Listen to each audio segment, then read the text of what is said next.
இந்த வீடியோவில் நம்ம ஆனியன் பக்கோடா செய்வது எப்படின்றத பற்றி பார்க்க போகிறோம். ஆனியன் பக்கோடா செய்வதற்கு நான் வந்து ஒரு ஜாரில் ஒரு துண்டு இஞ்சி நல்லா பொடியை நறுக்கி போட்டுங்க, 2 பச்சை மிளகாய் போட்டுக்கோங்க, ஒரு 10 பல்லு போல் பூண்டு போட்டுக்கோங்க.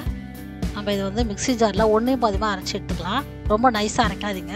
2 பெரிய வெங்காயத்தை நறுக்கி போட்டுக்கோங்க, கொஞ்சம் பெருசாக நறுக்கி போட்டுக்கோங்க. இப்போ நம்ம அதை அரைச்சி வச்சுருந்த பச்சை மிளகாய், இஞ்சி, பூண்டு அதை போட்டுக்கோங்க.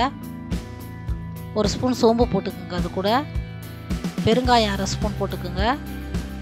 1/2 ஸ்பூன் வெறும் மிளகாய் தூள் போட்டுக்கோங்க. தேவையான அளவு உப்பு போட்டுக்கோங்க. கருவேப்பிலையை பொடியாக நறுக்கி போட்டுக்கோங்க. 1 ஸ்பூன் நல்லெண்ணெய் ஊற்றிக்குங்க. இப்போ இது எல்லாத்தையும் நம்ம கலந்து விட்டுக்கலாம். இப்போ 1 கப் அளவுக்கு கடலை மாவு போட்டிருக்கேன் நான். இப்போ 1 கப்பு கடலை மாவுக்கு 1/4 கப் அளவுக்கு பச்சரிசி போட்டுக்கோங்க. போட்டு அதையும் நல்லா கலந்து விட்டுக்குங்க. லைட்டாக கலந்துக்குங்க, ரொம்ப பிசையக்கூடாது மாவை. அதில் நான் வெங்காயத்தில் தண்ணி விடும், அதனால் சும்மா கொஞ்சமாக தண்ணி தெளித்து நம்ம பிசைஞ்சுக்குங்க.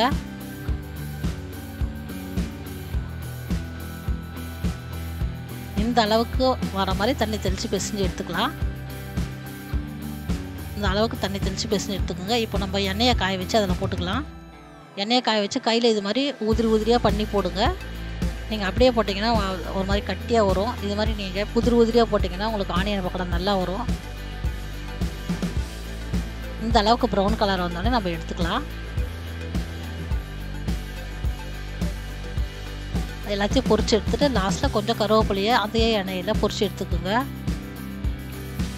இந்த கருவேப்பிலை நம்ம மேலே போட்டோம்னா நல்லா வாசனையாக இருக்கும். நான் பொரிச்சு வச்சுருந்த பக்கோடாவில் இதை எடுத்து சேர்த்துக்கலாம். எடுத்து அது மேலே போட்டுக்கோங்க. ஆனியன் பக்கோடா ரெடி ஆகிடுச்சு. இந்த வீடியோ பிடிச்சிருந்தா லைக் பண்ணுங்கள், ஷேர் பண்ணுங்கள், சப்ஸ்கிரைப் பண்ணுங்கள், மறக்காமல் பெல் ஐக்கானை கிளிக் பண்ணுங்கள்.